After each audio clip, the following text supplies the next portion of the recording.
the NSA telephone record collection program last summer to the Supreme Court.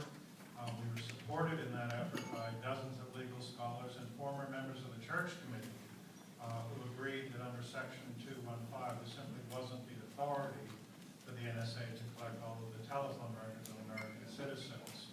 But what I want to ask you about is the historical significance of the President's speech tomorrow morning.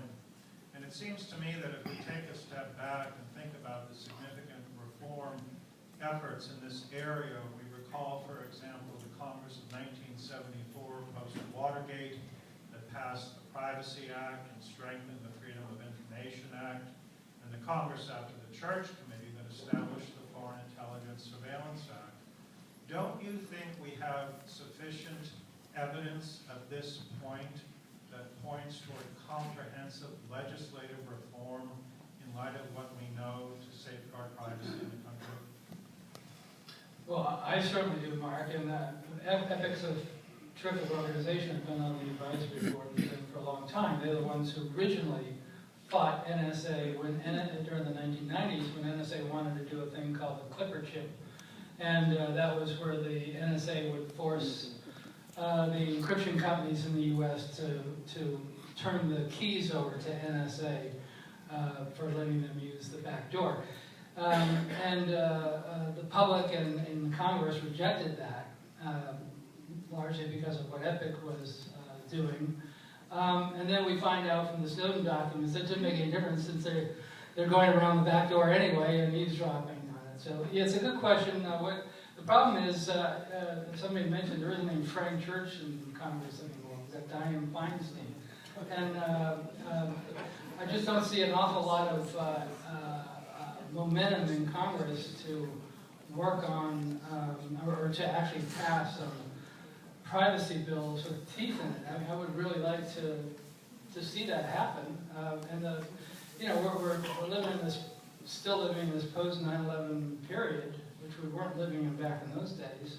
And it's just, as I mentioned, the fear machine, and it gets the, it's self-generating. So you get the Congress people who know that they have to go up for re-election every 2 years, and they know that if they vote against a new budget increase for NSA, or they vote for a privacy bill instead, their opponent is going to say, well, my opponent here, he's weak on terrorism, so if you're blown up by the next terrorist bomb, it's going to be his fault.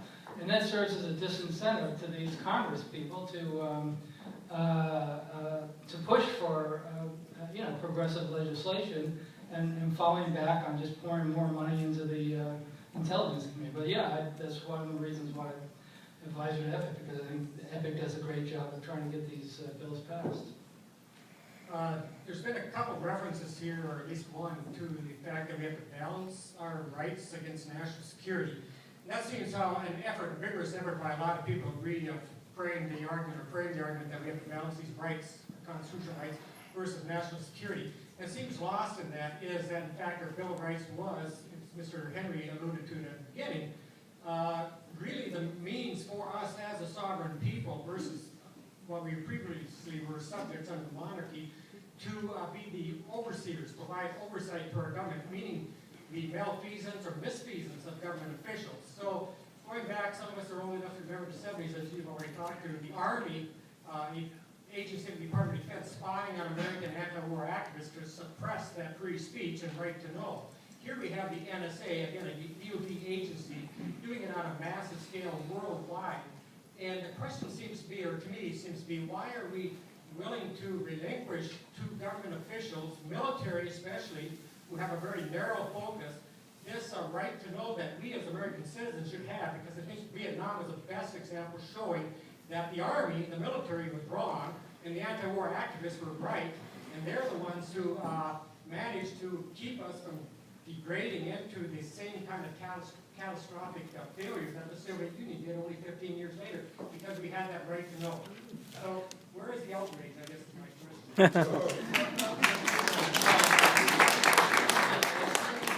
It's always a problem. It's trying to create outrage. I write books, and I write articles, and I do documentaries and so forth, so I'm always hoping that we're going to create some momentum for things, but it's hard getting the American public to get energized between issues that don't deal with saving them from the terrorists, or saving them from Iraq, or saving them, and I don't have the answer to that. I wish I did, but you're 100% right that during the 1970s, the Army actually was used in the United States to spy, to eavesdrop on U.S. citizens. It's another outrage, another reason why the church committee was formed. So, yeah, again, motivating the public isn't.